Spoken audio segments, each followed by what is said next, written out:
প্রত্যেকটা আয়াতের তাফসির করলাম, কিন্তু সূরা আসরের তাফসির যখন লেখা শুরু করলাম আমি চিন্তিত হয়ে গেলাম সূরা আসরের তাফসির কিভাবে লেখা যায়। আমি ভাবতেছিলাম তিনি এক বিগত বিদ্বানের উদ্ধৃতি দিয়ে বলছেন, এক বিদ্বান লোক একটা এলাকার গ্রামের পাশ দিয়ে যাচ্ছিলেন, তখন এক বরফ বিক্রেতা চিৎকার করে করে হওয়ার পূর্বেই তোমরা কিনে নাও, বরফ খেয়ে তোমরাও বেঁচে থাকো, আর আমি বরফ বিক্রি করে ওই টাকা দিয়ে আমিও জীবিকা নির্বাহ করে বেঁচে থাকি। বরফ গলে গেলে পানি হয়ে গেলে তো কেউ কিনবে না, এই জন্য বরফ গলার পূর্বেই বরফটা কি করে দিতে হবে? বিক্রি। বরফ গলার পূর্বে যদি বরফ বিক্রেতা বরফ বিক্রি করে দিতে পারে, বরফ বিক্রেতা লাভবান হবে। আর যদি বরফটা গলে পানি হয়ে যায় তাহলে বিক্রি করতে পারবে না, বরফ বিক্রেতা ক্ষতিগ্রস্ত হবে। বিগত বিদ্বান বলছেন, আমি দেখলাম এক বরফ বিক্রেতা চিল্লানি দিয়ে বলছে, তোমরা ওই ব্যক্তির উপরে রহম করো যার পুঁজি গলে যায়। তখন আমি বুঝতে পারলাম বরফ বিক্রেতা তো টাকা ইনভেস্ট করেছে বরফের ভিতরে, তার মানে তার পুঁজি গলে যাচ্ছে। হাযা মানা সূরাতুল আসর, এটাই হলো সূরা আল আসরের ব্যাখ্যা। আল্লাহ যে সময়ের কসম করে বললেন পৃথিবীর মানুষ ক্ষতিগ্রস্তর মধ্যে না, আমরা ছিলাম রূহের জগতে। আল্লাহ সেখানে যতদিন ইচ্ছা করেছিলেন ততদিন রেখেছিলেন। এরপরে যখন তিনি ইচ্ছা করলেন মানুষকে পৃথিবীতে প্রেরণ করতে হবে, তখন তিনি রূহের জগৎ থেকে মাতৃগর্ভে নিয়ে আসলেন। থেকে আবার চলে যেতে হবে কবরের জীবনে, পরকালের জীবনে। চারটি স্তর ভেদ করে আবার পরকালে আমাদেরকে চলে যেতে হবে। মাতৃগর্ভে যখন আমরা ছিলাম, যখন 4 মাস বয়স, তখন আল্লাহ সুবহানাহু ওয়া তাআলা প্রত্যেকটা মানুষের তাকদীরকে আবার নবায়ন করেছিলেন ফেরেশতাদের মাধ্যমে। যখন 4 মাস বয়স মায়ের গর্ভে, তখন আল্লাহ লিখে দিয়েছিলেন আজাল, আমাল, তার কর্ম, তার আয়ুষ্কাল, তার ভালো মন্দ সবকিছু লিখে এরপরে লেখা হয়েছিল মা বাইনা সিত্তিনা ইলা 70, আমার উম্মতের গড় বয়স হবে 60 থেকে 70 বছর। ওয়াকাল্লুহুম মায়াযুযু যালিক, খুব কম সংখ্যক ব্যক্তিরা এই বয়সকে অতিক্রম করতে পারবে, তবে গড় বয়স হবে 60 থেকে 70। এই 70 বছর বয়স মানুষ 4টি স্তরে পার করে। এক থেকে 16 বছর শৈশব, কৈশোর। 16 থেকে 40 বছর যৌবনকাল। 40 থেকে 60 বছর প্রৌঢ়ত্ব। 60 থেকে 70 বছর বার্ধক্য। এর হবে কবরে। এখন আপনার দুনিয়াবি সফর শেষ, পরকালীন সফর শুরু। যদিও আপনি যেদিন জন্মগ্রহণ করেছেন সেদিন মারা যেতে পারেন, কিন্তু মুহাম্মদ সাল্লাল্লাহু আলাইহি ওয়াসাল্লাম বলছেন মানুষের গড় বয়স হবে 60 থেকে 70। দেখেন, দেখতে দেখতে সময় চলে যাচ্ছে। আল্লাহ সুবহানাহু ওয়া তাআলা বলছেন, আমি সময়ের কসম দিয়ে বলছি মানুষ ক্ষতির মধ্যে নিমজ্জিত, কিন্তু কোন ব্যক্তি ক্ষতিগ্রস্ত নয়? যে ব্যক্তি তার এই সময়, এই হায়াত থাকতে 4টে কাজ করেছে। ঈমান, আমল, ঈমান এবং আমলের দাওয়াত এবং ধৈর্য ধারণের দাওয়াত। এই 4টি কাজ যে হায়াত থাকতে করতে পেরেছে, ওই ব্যক্তিটা সফল। যেমন বরফ বিক্রেতা বরফ গলার পূর্বে বিক্রি করতে পেরেছে, তাই আল্লাহ আরশের বিশেষ ছায়ায় জায়গা দান করবেন, যেই দিন তার ছায়া ব্যতীত কোনো ছায়া থাকবে না, যেই দিন সূর্য মানুষের মাথার 1 মাইল উপরে থাকবে, মানুষের মাথার মগজ টকবক করতে থাকবে, ওই সময় কোনো ছায়া থাকবে না। আল্লাহর বিশেষ একটা ছায়া থাকবে, যেটা হলো আরশের ছায়া, বিশেষ ছায়া। ওই ছায়াতে 7 শ্রেণীর মানুষকে আল্লাহ জায়গা করে দিবেন। এক, ইমামুন আদেল, ন্যায়পরায়ণ নেতা। আপনি পরিবারের দায়িত্বশীল, ছেলে মেয়ে স্ত্রীকে কোরআন হাদিসের উপরে আপনাকে পরিচালিত করতে হবে। আপনি মুসলিম, আপনার ছেলে মেয়েকে যে কোনো মূল্যে 5 ওয়াক্ত সালাত আদায়কারী হিসেবে তার পরিবারের নেতা, একজন সমাজের সর্দার, সে সমাজের নেতা, একজন দেশের ইমাম, দেশের সরকার, দেশের সমস্ত নাগরিকের উপরে নেতা। দেশের সরকার যদি কোরআন হাদিস অনুযায়ী দেশের মানুষকে, আপনি হজ যাকাত আদায় করার পরেও জাহান্নামে যাবেন। কেন?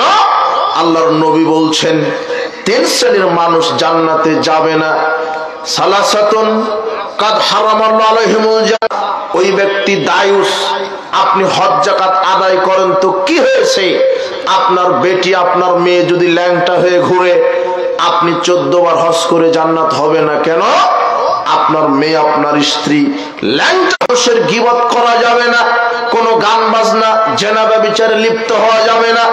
এইভাবে আপনার মেয়েকে, আপনার সন্তানকে শিষ্টাচার শিক্ষা দেওয়া উচিত ছিল।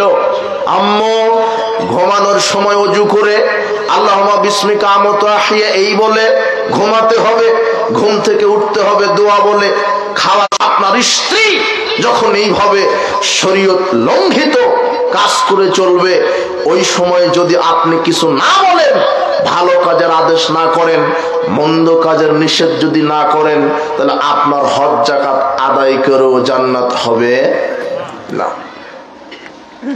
আল্লাহর নবী বলছেন 7 শ্রেণীর মানুষ আরশের নিচে জায়গা পাবে।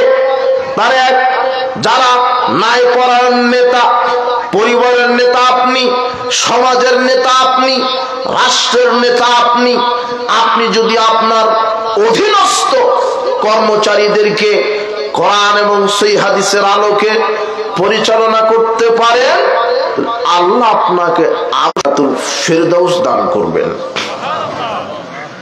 2 শ্রেণীর মানুষ কারা? দ্বিতীয় শ্রেণী, 7 শ্রেণীর মধ্যে এক, ন্যায়পরায়ণ নেতা। দ্বিতীয় শ্রেণী কারা? শাবুন নাশা ফি ইবাদাতিল্লাহ, ওই যুবক, ওই যুবতী, ওই যুবক, ওই যুবতী যারা তাদের যৌবনকালকে 5 ওয়াক্ত সালাত মসজিদে গিয়ে আদায় করেছে, রমাদানে সিয়াম পালন করেছে, প্যান্টটা টাকনোর উপরে উঠিয়েছে, দাড়িটা ছেড়ে দিয়েছে। ওই যুবতী যে শালীন ঢিলা ঢালা বোরখা পরে নিজের ইজ্জত আবরুকে ঢেকে রেখেছে, নগ্নতাকে মেনে নেয়নি, গান বাজনা শ্রবণ করেনি, জুয়া লটারিতে অংশগ্রহণ করেনি, মাদক সেবন করেনি, যারা যুবক যুবতী বয়সে আল্লাহর বিধানকে মেনে তাদের যৌবনকালকে ক্ষয় করেছে, আল্লাহ তাদেরকে আরশের নিচে জায়গা করে জান্নাতুল ফেরদাউস দান করবেন। রাজুলুন কলবুহু মুআল্লাকুন ফিল মাসাজিদ, তৃতীয় শ্রেণীর মানুষ যাদেরকে আল্লাহ আরশের নিচে জায়গা করে দিবেন। তৃতীয় শ্রেণী কারা? যারা মসজিদের সাথে সম্পৃক্ত ছিল, 5 ওয়াক্ত সালাত আউয়াল ওয়াক্তে মসজিদে গিয়ে জামাতে সালাত আদায় করেছে। ইযা খরাজা মিনহু হাত্তা ইয়াউদা ইলাইহি, মসজিদ থেকে 1 ওয়াক্ত সালাত আদায় করে বের হয়, আবার নিয়ত করে কখন ফজরের আজান হবে, কখন জোহরের আজান হবে। আজান শোনার সাথে সাথে বাড়িতে ওযু করে সালাতের জন্য মসজিদে গমন করে। এই ব্যক্তিটাকে আল্লাহ আরশের ছায়ায় জায়গা করে দিবেন। চতুর্থ শ্রেণীর মানুষ রাজুলুন যাকারাল্লাহু খালিয়ান ফাফাদাত আইনাহু, ওই ব্যক্তি যেই ব্যক্তি তার পাপের কথা স্মরণ করে আল্লাহর ভয়ে কাঁদে, চোখ থেকে পানি ফেলিয়ে দেয়, জায়নামাজ ভিজিয়ে দেয়, কাপড় ভিজিয়ে দেয়, দাড়ি ভিজিয়ে দেয়, আল্লাহর ভয়ে, জাহান্নামের ভয়ে, কবরের শাস্তির ভয়ে, আল্লাহর শাস্তির ভয়ে, যারা আল্লাহর ভয়ে কান্নাকাটি করে চোখ থেকে পানি ফেলাই, আল্লাহ এদেরকে আরশের নিচে জায়গা করে দিবেন। চোখ থেকে পানি ফেলানো খুব কঠিন। মানুষ খুব বেশি বেশি হাসাহাসি করে, কিন্তু মানুষ কান্নাকাটি করে না। মানুষ দুনিয়াবি খেলতামাশা নিয়ে ব্যস্ত, নগ্নতা, গান বাজনা, জুয়া, লটারি, আমোদ প্রমোদ, আমোদ ফুর্তি নিয়ে ব্যস্ত। মানুষ ঠাট্টা মশকরা নিয়ে ব্যস্ত, মানুষ খেলাধুলা নিয়ে ব্যস্ত, কিন্তু মানুষ আল্লাহর ভয়ে পাপের জন্য কাঁদে না।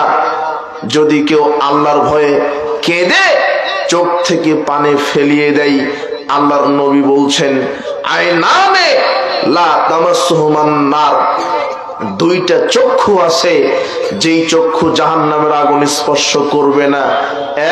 এক, আইনুন বাকাত মিন খাশিয়াতিল্লাহ, যেই চক্ষু আল্লাহর ভয়ে কাঁদে, এই চক্ষু জাহান্নামের আগুন স্পর্শ করবে না। আইনুন বাতাত তাহরুসু ফিস সাবিলিল্লাহ, যেই চক্ষু আল্লাহর দ্বীনকে পাহারা দেয়, এই চক্ষু জাহান্নামের আগুন স্পর্শ করবে না। আবু হুরায়রা রাদিয়াল্লাহু আনহু বলছেন, রাসূল সাল্লাল্লাহু আলাইহি ওয়াসাল্লাম বলেছেন, লা ইয়ালিজুন নার রাজুলুন, ওই ব্যক্তি জাহান্নামে যাবে না, বাকাত মিন খাশিয়াতিল্লাহ, যেই ব্যক্তি আল্লাহর ভয়ে কাঁদে, হাত্তা ইয়াদাল্লাবানু ফিজ জারঈ, যে ব্যক্তি আল্লাহর ভয়ে কেঁদে চোখ থেকে পানি এক ফোঁটা ফেলতে পারে, দুধের গাভীর বাট থেকে দুধ বাহির করে ওই দুধ গাভীর বাটে ঢুকানো যেমন অসম্ভব, যা আল্লাহর ভয়ে, পরকালের ভয়ে, কিয়ামতের ভয়ে, কবরের ভয়ে, জাহান্নামের ভয়ে চোখ থেকে এক ফোঁটা পানি জমিনে ফেলে দিতে পারে, ওই ব্যক্তির জাহান্নামে যাওয়া ওই রকম অসম্ভব। যে কোনো মূল্যে আল্লাহর জন্য, আল্লাহকে ভয় করে কান্নাকাটি করতে হবে। মানুষ কান্নাকাটি করে কম, হাসাহাসি করে বেশি। পঞ্চম শ্রেণীর মানুষ, যাদেরকে আল্লাহ আরশের নিচে জায়গা দিবেন, রাজুলুন ওয়া রাজুলানে তাহাব্বান ফিল্লাহি ইসতামা আলাইহি ওয়া তাফাররাকা আলাইহি, ওই দুই ব্যক্তি, ওই দুই বন্ধু যারা আল্লাহর জন্য পরস্পরকে ভালোবাসে, আল্লাহর জন্য তাদের পরস্পরের সম্পর্ক ছিন্ন করে। হে যুব সমাজ, একটু লক্ষ্য করো, তোমার ব্যাপারে গুরুত্বপূর্ণ একটি মেসেজ এই অংশে চলে এসেছে। আল্লাহর নবী বলছেন যে ওই দুই বন্ধু, ওই দুই ব্যক্তি যারা সম্পর্ক স্থাপন করে আল্লাহর জন্য, সম্পর্ককে কাট করে দেয় আল্লাহর জন্য। মানে বন্ধু আর এক বন্ধুকে এইভাবে বলবে, বন্ধু তুমি যদি আজ থেকে 5 ওয়াক্ত সালাত আদায় করো, আকীদা আমল যদি পরিশুদ্ধ করো, প্যান্টটা টাকনুর উপরে করে দাও, দাড়িটা যদি ছেড়ে দাও, বিড়ি সিগারেট খাওয়া যদি বন্ধ করো, তাহলে আমি তোমার সাথে বন্ধুত্বের সম্পর্ক ঠিক রাখবো। আর যদি তুমি 5 ওয়াক্ত সালাত আদায় না করো, দাড়িটা যদি ছেড়ে না দাও, প্যান্ট আপনার উপরে যদি না করো, গান বাজনা শ্রবণ যদি বাদ না দাও, জুয়া লটারি মাদক সেবন যদি বাদ না দাও, তাহলে আমি তোমার সাথে বন্ধুত্ব রাখবো না। এই কথা বলে মারা গেলে আল্লাহ তোমাকে আরশের নিচে জায়গা দিয়ে জান্নাতে প্রবেশ করাবেন। আবু হুরায়রা রাদিয়াল্লাহু আনহু বলছেন, রাসূল সাল্লাল্লাহু আলাইহি ওয়াসাল্লাম বলেছেন, আর রাজুলু আলা দীনি খালিলি। হে যুবকেরা শোনো, খুব গুরুত্ব দিয়ে শোনো, এখানে তোমার কথায় আল্লাহর নবী বলছেন, আল্লাহর নবী বলছেন, শোনো পৃথিবীর মানুষ, মানুষ তার বন্ধুর স্বভাবে প্রভাবিত হয়। ফালইয়ানজুর আহাদুকুম মা ইউখালিল, কাজেই তোমরা যাকে বন্ধু বানাবে একটু তদন্ত করে বন্ধু বানাও। যখন তোমরা কারোর সাথে বন্ধুত্ব স্থাপন করতে চাচ্ছ তখন একটু তদন্ত করো। কেন? মানুষ বন্ধুর স্বভাবে প্রভাবিত হয়, মানুষ বন্ধুর স্বভাবে প্রভাবিত হয়। বন্ধু যেমন হয় তার আরেক বন্ধু তেমন হয়। বন্ধু যদি সালাত আদায় করে, বন্ধু যদি কোরআন তেলাওয়াত করে, বন্ধু যদি সত্যবাদী হয়, তার বন্ধু সালাত আদায় করবে, তার বন্ধু সত্যবাদী হবে। কিন্তু বন্ধু যদি গাঁজা খায়, বন্ধু যদি লুচ্চামি করে, বন্ধু যদি সালাত আদায় না করে, তার বন্ধু গাঁজা খাবে, তার বন্ধু লুচ্চামি করবে। কথা বুঝেননি মনে হয়? বুঝবেন কি করে? শয়তান বুঝতে দিবে না, বাধা দিচ্ছে আপনাকে। আল্লাহর নবী বলছেন মানুষ বন্ধুর স্বভাবে প্রভাবিত হয়। আবু মালিক আল আশআরী রাদিয়াল্লাহু আনহু বলছেন, রাসূল সাল্লাল্লাহু আলাইহি ওয়াসাল্লাম বলেছেন, মাসালুল জালিসিস সালিহ ওয়াস-সাউই কাহামিলিল মিসক ওয়া নাফিকিল কির। ভালো বন্ধুর উদাহরণ আর খারাপ বন্ধুর উদাহরণ আতর বিক্রেতার মতো আর কামারের হাপড়ালার মতো। হামিলুল মিসক ইম্মা আন ইউহদিয়াক, ভালো বন্ধুর উদাহরণ আতর বিক্রেতার মতো। কেন? আতর বিক্রেতার কাছে যদি আপনি বসে থাকেন, আতর বিক্রেতা আপনাকে এমনিতে আতর দিয়ে দিতে পারে। ওয়া ইম্মা আন তাবতাআ মিনহু, অথবা আপনি আতর কিনে নিতে পারেন। ওয়া ইম্মা আন তাজিদা মিনহু রিহান তাইয়্যিবা, অথবা আতরের সুগন্ধি আপনার নাকে আসবেই। ক্রেতা বিক্রেতা কেউ ঠেকাতে পারবে না। বিক্রেতা যখন আরেকজন ক্রেতাকে আতর বিক্রি করবে, বোতলের ডিব্বাটা যখন খুলবে, খোলার সাথে সাথে আতরের গন্ধটা আপনার নাকে যাবে। ওটা দুনিয়ার কেউ ঠেকাতে পারবে না। তার মানে আল্লাহর নবী এই উদাহরণ দিয়ে বুঝাতে চাচ্ছেন, আপনার ছেলেটার বন্ধু যদি ভালো হয়, পরহেজগার হয়, চরিত্রবান হয়, সালাত সিয়াম আদায়কারী হয়, কোরআন তেলাওয়াতকারী হয়, সত্যবাদী হয়, তাহলে আপনার ছেলেটাও সালাত সিয়াম আদায়কারী সত্যবাদী হবেই। সঙ্গ দোষে লোহা ভাসে, লোহা কিন্তু পানিতে ভাসে না। পানিতে লোহা ছেড়ে দিবেন, লোহা ডুবে যাবে। কিন্তু লোহাকে যখন কাঠের সাথে লাগিয়ে পানিতে ফেলে দিবেন, কাঠ তো ভাসবে ভাসবে, লোহাকেও ভাসাবে। কাঠ তো ভাসবে, লোহাকেও ভাসাবে।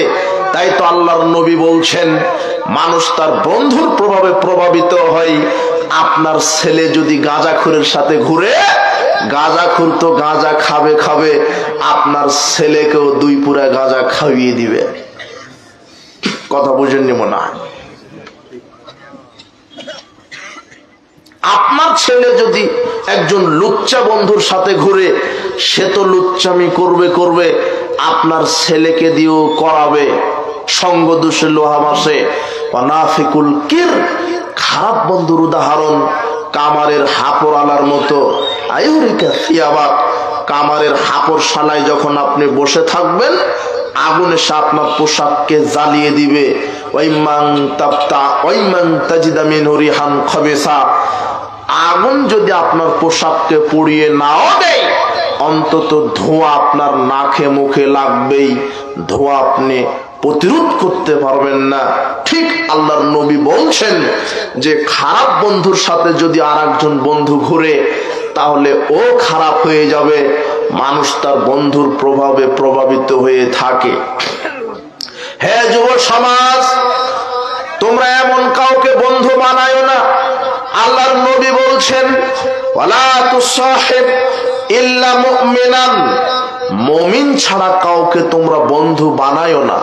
যে ব্যক্তি 5 ওয়াক্ত সালাত আদায় করে না, যে ব্যক্তি হালাল খায় না, যে ব্যক্তি দাড়িটা ছেড়ে দেয়নি, যে ব্যক্তি প্যান্টটা টাকনোর উপরে করেনি, যে ব্যক্তি কোরআন তেলাওয়াত করে না, যে ব্যক্তি সত্য কথা বলে না, যে ব্যক্তি মানুষকে ধোঁকা দেয়, মদ গাঁজা খায়, সালাত আদায় করে না, এমন ব্যক্তির সাথে বন্ধুত্ব স্থাপন করা যাবে না। আল্লাহর নবী বলছেন, মুমিন ছাড়া কাউকে বন্ধু বানায় না। হে যুবক, তোমাকে আর একটা মেসেজ দিই, কোন যুবকের যুবতী মেয়ে গার্লফ্রেন্ড হতে পারে না, কোন যুবকের বান্ধবী একটা মেয়ে হতে পারে না, কোন যুবতী মেয়ের বন্ধু একটা ছেলে হতে পারে না। যুবকের বন্ধু হবে আর একটা যুবক, আর যুবতীর বান্ধবী হবে আর একটা কি বান্ধবী। হে যুবতী মেয়ে, তোমাকে বলছি, আল্লাহর নবী বলছেন, মুমিনা নারী ছাড়া কাউকে বান্ধবী বানাবে না। তোমার বান্ধবী হবে যে পর্দা করে, যে গান বাজনা শ্রবণ করে না, যে বেহায়াপনায় চলে না, যে মহিলা সালাত আদায় করে, যে মহিলা সিয়াম পালন করে, যে মহিলার ভিতরে পরহেজগারিতা আছে, এমন মেয়ের সাথে তুমি বান্ধবীত্ব স্থাপন করো। যেই মহিলা বয়ফ্রেন্ডের সাথে ঘুরে না, লুচ্চামি করে না, গান বাজনা শ্রবণ করে না, মাদকে আসক্ত নয়, এমন মেয়ের সাথে তুমি বন্ধুত্ব স্থাপন করো। হে যুবক, হে যুবতী, হে যুবক শোনো, মুমিন বন্ধুর ক্ষমতা অনেক, মুমিনা নারী বান্ধবীর ক্ষমতা অনেক। আপনাকে একটা মেসেজ দিয়ে যাই, আল্লাহ বলছেন, আল আখিল্লাউ ইয়াওমাইযিন বাযুহুম লিবাযিন আদুউন ইল্লাল মুত্তাকিন। আল্লাহ বলছেন সূরা যুখরুফের 67 নম্বর আয়াত, আল্লাহ বলছেন, বিচারের মাঠে খারাপ বন্ধু খারাপ বন্ধুর শত্রু হবে, খারাপ বান্ধবী খারাপ বান্ধবীর শত্রু হবে। তবে যারা ভালো বন্ধু দুনিয়াতে ছিল তারা শত্রু হবে না, যারা মুত্তাকি তারা পরস্পর শত্রু হবে না। আল্লাহ সুবহানাহু ওয়া তাআলা বলছেন, ইয়াওমা ইয়াফিরুল মারউ মিন আখিহি ওয়া উম্মিহি ওয়া আবিহি ওয়া সাহিবাতিহি ওয়া বানি। আল্লাহ বলছেন, বিচার মাঠে আপন ভাই তার আপন ভাইকে দেখে পালিয়ে যাবে, ভাই ভাইকে চিনবে না, ভাই ভাইয়ের পরিচয় দিবে না। সন্তান তার মাকে দেখে পালিয়ে যাবে, সন্তান তার বাবাকে দেখে পালিয়ে যাবে। আপনি যে স্ত্রীকে এত ভালোবাসছেন, হালাল হারাম বিবেচনা করছেন না, আপনার স্ত্রীকে খুশি করার জন্য এই স্ত্রীকে দেখে আপনি পালিয়ে যাবেন, আপনার সন্তানকে দেখে আপনি পালিয়ে যাবেন, আপনি আপনার মাকে দেখে পালিয়ে যাবেন। কিন্তু বিচার মাঠে পালাবে না কে? আল্লাহ বলছেন, ইল্লাল মুত্তাকুন, ইল্লাল মুত্তাকিন। যারা মুত্তাকি বন্ধু, দুনিয়াতে যারা একসাথে সালাত আদায় করেছে মসজিদে জামাতবদ্ধ ভাবে, যারা রমাদানে একসাথে সিয়াম পালন করেছে, যারা আল্লাহর বিধি বিধান মেনে যৌবন কালকে ক্ষয় করেছে, মুত্তাকি বন্ধুর সামনে দিয়ে যদি তার কোনো এক বন্ধুকে ফেরেশতারা জাহান্নামের দিকে নিয়ে যেতে লাগে, তখন এই মুত্তাকি পরহেজগার বন্ধু আল্লাহর কাছে সুপারিশের দাবি জানিয়ে বলবে, আল্লাহ, ওই যে আমার বন্ধুটা আজকে জাহান্নামে যাচ্ছে আমার সামনে দিয়ে, ফেরেশতারা জাহান্নামে টেনে হেঁচড়ে নিয়ে যাচ্ছে, অথচ আমরা একসাথে জালসা শুনতে যেতাম, একসাথে 5 ওয়াক্ত সালাত জামাত আদায় করেছি, দুনিয়াতে একসাথে সিয়াম রেখেছি, দাড়িটা ছেড়ে দিয়েছিলাম, রাসূলের আদর্শ মতো প্যান্টটা টাকনোর উপরে করেছিলাম, আমরা ওয়াদা করেছিলাম, বন্ধু আমরা কোনোদিন আর মাদক সেবন করব না, আমরা মাদক ছেড়ে দিয়েছিলাম, আমরা একসাথে কোরআন তেলাওয়াত করেছি, তাসবিহ তাহলিল করেছি, দান সদকা করেছি। আমরা দুনিয়াতে মুত্তাকি বন্ধু ছিলাম। আমার সামনে আমার বন্ধুটা জাহান্নামে যাবে, আল্লাহ আমার সুপারিশ তুমি কবুল করো। তখন এই মুত্তাকি বন্ধুর সুপারিশ কবুল করে তার বন্ধুকে এই মুত্তাকি বন্ধুর সাথে আল্লাহ একসাথে জান্নাতে ঢুকিয়ে দিবেন। সুবহানাল্লাহ বললেন হয়তো বক্তব্যের গতিতে। মুমিন বন্ধুদের বৈশিষ্ট্য, মুত্তাকি বন্ধুদের সম্পর্ক কত অটল। রক্তের সম্পর্কে স্বার্থ থাকে, ঈমানি সম্পর্কে কোনো স্বার্থ থাকে না। বুঝেননি মনে হয়? রক্তের সম্পর্কে স্বার্থ থাকে, ঈমানি বন্ধুত্বে কোনো স্বার্থ থাকে না। একটাই স্বার্থ, যে কোনো মূল্যে দুই বন্ধুকে জান্নাতে যেতে হবে। যেখানে বিচার মাঠে আপন ভাইকে দেখে কি করবে?